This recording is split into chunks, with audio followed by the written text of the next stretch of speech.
The movie kicks off with a young boy named Kam, the last of the Jatarong Kabar, a long line of warriors dedicated to protecting elephants, a tradition passed down through his ancestors.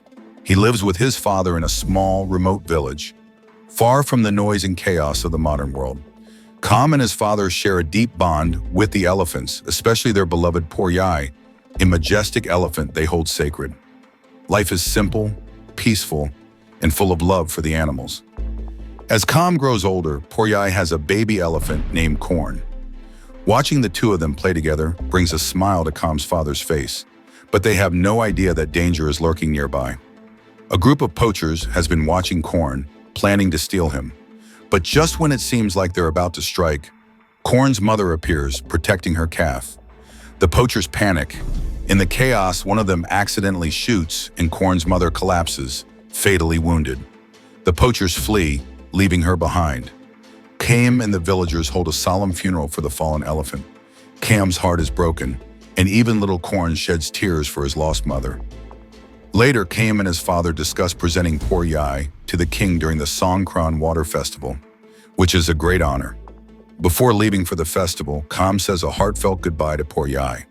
The festival is full of life, with music, dancing, visitors from all over, and elephants celebrating. Kam and his father take Poryai for a health check before the royal presentation, but Kam can't go in with his father, so he decides to hang out with Corn instead. While they're exploring, Corn asks for a bell to wear around his neck. Back at the exam site, Kam's father grows uneasy as Poryai is about to be taken away. Suddenly, one of the poachers who killed Corn's mother appears. Poryai sees him and starts getting restless. Realizing something's wrong, Kam's father refuses to let them take Poryai, leading to a confrontation.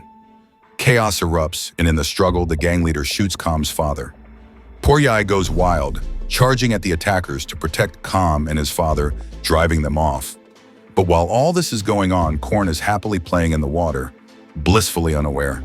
The poachers seize the opportunity and grab him, throwing him onto a sand mining truck. Poryai spots them and immediately bolts toward the truck, racing to save Corn. Kam, still in shock from his father's shooting, watches helplessly as the truck speeds away. Confusion and fear swirl inside him because he has no idea what's happening, but he knows he has to act fast.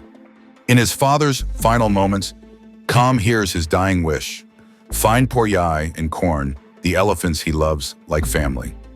Without a second thought, Kam heads out on a mission to rescue them. But by the time he arrives, it's too late. The poachers have already captured Poryai, trapping him in a pit. Kam searches desperately for any sign of the elephants, but they're gone. Left with no leads, Kam takes part in an ancient ritual to seek guidance.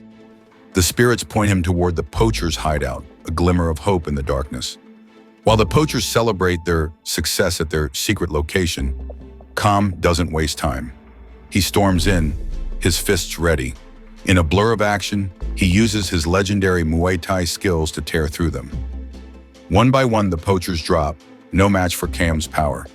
Even the leader hits the floor with a thud. Kam forces him to spill the truth. The elephants have already been sold to a dangerous gangster down under, in Australia. Cut to Sydney. Tom, a police officer of Thai descent, is in the middle of a quiet interview about Asian traditions in Australia when his partner, Rick, calls with urgent news: a robbery in progress. Without a moment's hesitation, Tom rushes to the scene. When the police corner the young robber, Tom steps up. He recognizes the guy's face, another Thai. With a sigh, he easily subdues him, deciding it's not worth arresting the guy. But Rick isn't having it. Rules are rules, he reminds Tom, his tone firm. In another part of town, Play, a Thai woman, gets a stern warning: pay off her debts in 2 weeks or face the consequences. Meanwhile, at a secret meeting of a powerful Chinese gangster family, we meet Suthan, the woman in charge of the largest mafia branch in Australia. She's trying to get the boss's attention, but he couldn't seem less interested. As this unfolds, Kam lands in Australia, completely lost. No plans, no idea where to go, just an address written down on a piece of paper. He jumps into a taxi, but little does he know he's just hopped into a fake cab driven by a criminal, wanted by the police for drug dealing. A few miles away, Tom, a no-nonsense police officer, gets the call to chase down the suspicious cab. The driver's fast, but Tom and his team manage to corner him. And just when it looks like they've got him, the driver pulls a gun and threatens to kill Com. But Com isn't just anyone. With lightning reflexes, he disarms the driver, only for a corrupt cop named Vincent to show up and put a bullet in the driver's head. Cam, shaken and confused, tries to bolt, but Tom catches him and throws him in the back of the police car. When Tom finds out Cam is from Thailand, the wheels start turning. Tom, sensing there's more to this story, takes the case into his own hands. As they drive, Cam opens up, telling Tom his real mission: to rescue his kidnapped siblings. Tom believes him. This guy's not a criminal. So with a slight nod, Tom agrees to help. They pull into a Thai restaurant, and that's when Cam spots him. Johnny, a notorious Vietnamese gangster he's been hunting. Without thinking twice, Cam jumps out of the car, rushing straight toward Johnny, who's in the middle of a shady drug deal. Johnny's not happy. He sends his goons after Cam, and a brutal fight erupts. Cam's Muay Thai moves are sharp, deadly, but even he can't keep up forever. Exhausted, he collapses, only to be found by Pla, who takes him back to her place to nurse his injuries. The next morning, Cam wakes up in Pla's house disoriented. He dreams of his past, of being a guardian warrior for the king's elephants. But just as he's gathering his bearings, he hears police sirens outside. Panic hits. He knows he has to get out. The scene shifts to Tom and Rick escorting a high-ranking secretary general to a private location. Inside, two men are bathing with three women, including Pla. She's there unwillingly, just trying to pay off her debts. But then, things take a sharp turn. One of the men suddenly collapses from a heart attack. Before anyone can react, a masked robber bursts in. Tom, with a cold stare, immediately recognizes him as the guy he let go earlier because they're both Thai. But before the robber can speak a word, Vincent steps in. He shoots the thief without hesitation. Then, in a shocking move, Vincent turns and shoots Rick, leaving Tom untouched. Tom barely escapes the kiss, his heart racing. Meanwhile, Pla, in a panic, hides and secretly records everything. She's planning to use the footage as leverage to take down Vincent for the murders. But when she sees him casually leaving the police station, her resolve begins to crack. On the run, Tom receives a call from a friend who claims to have proof of his innocence. However, it's a trap, as Vincent and Johnny are both involved, and they have orchestrated a dangerous game to catch him. Back at her place, Pla is suddenly arrested by a group of police officers. But just as things look grim, Cam storms in and saves her. Grateful but shaken, Pla spills everything, including the Thai gangster group at her old workplace. She hints that Cam's missing sibling might be there, and they both head to the restaurant she mentioned. Cam doesn't hesitate. He charges into the restaurant, confronting the guards like a force of nature. Inside, he discovers a hidden door that leads deeper into the building. But the gangsters aren't backing down. Cam's too strong for them, and he takes them down one by one. Then Cam finds Johnny.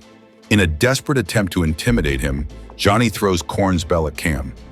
Cam's eyes scan the room, spotting people eating rare and protected animals. His stomach drops. What if Corn's been hurt? Shaken but determined, Cam digs deep, tapping into his deadly Muay Thai skills. One by one, Johnny's henchmen drop. As he continues fighting, Cam uncovers a disturbing sight: rare animals being sold by the greedy, but still no Corn. Just as his anger boils over, Cam defeats the remaining gangsters and finds Tom trapped and battered alongside a group of women held captive. With a surge of compassion, Cam frees Tom. To his shock, he also finds Corn. Relief floods over him. His missing sibling isn't human after all. It's an elephant.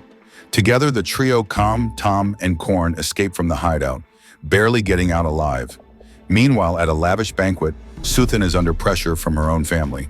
They doubt her ability to lead their criminal empire. In a brilliant move, she poisons the remaining heirs, securing her position as the sole heir to the gangster throne. After dinner, Suthin heads to the bath to unwind. Johnny walks in, looking defeated. He tells her he couldn't take down Cam, which makes her fume with rage. Without a word, she orders Johnny to leave. But just as he's about to, Vincent walks in, and we find out he's in a secret relationship with Suthin. Meanwhile, Kam and Tom are hiding out in a Buddhist temple, hoping to escape the police search. But things take a turn when Vincent ambushes them, launching a sneak attack. When Kam and Tom return, they're hit with a nasty surprise that the temple is in ruins and it's on fire. Cam faces off with a thug who tries to overpower him. The thug thinks he's got Cam cornered with some slick moves, but Cam isn't fazed. He channels the power of the Dragon Warrior, spinning and kicking his way to victory. But just as Cam catches his breath, Pong shows up, using his deadly flying sword technique.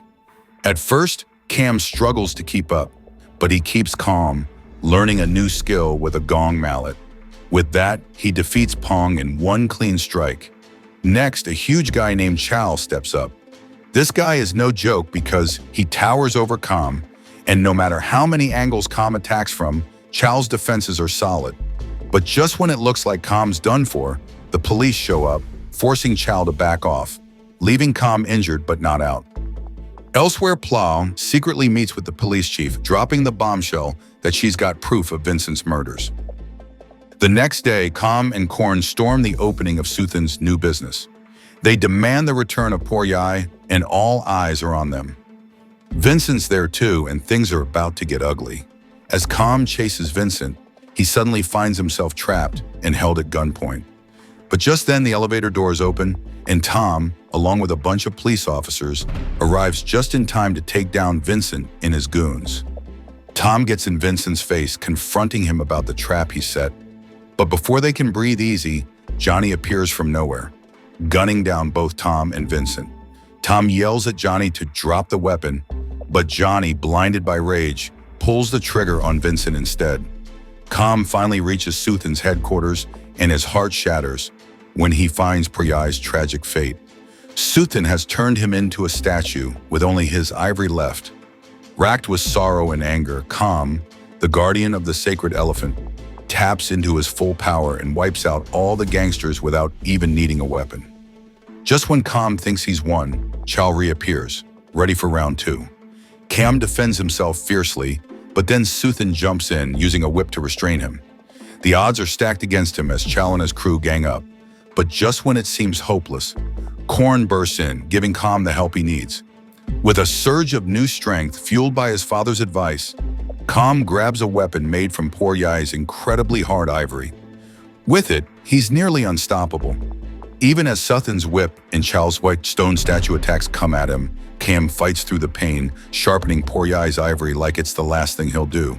With this powerful weapon, Kam finds Chow's weak spots and lands a crushing final blow. With all her henchmen taken down, Suthin tries to make a run for it in a helicopter, but Kam's already there, ready to stop her. In the end, Tom's reputation is cleared as he exposes the gangsters' crimes and brings them to justice. The film closes with Kam finally reunited with Korn, both of them sharing a moment of relief after their epic battle. So the moral of the story is, if you mess with a man's elephant, be prepared to catch these hands, elbows, knees, and maybe a flying gong mallet too.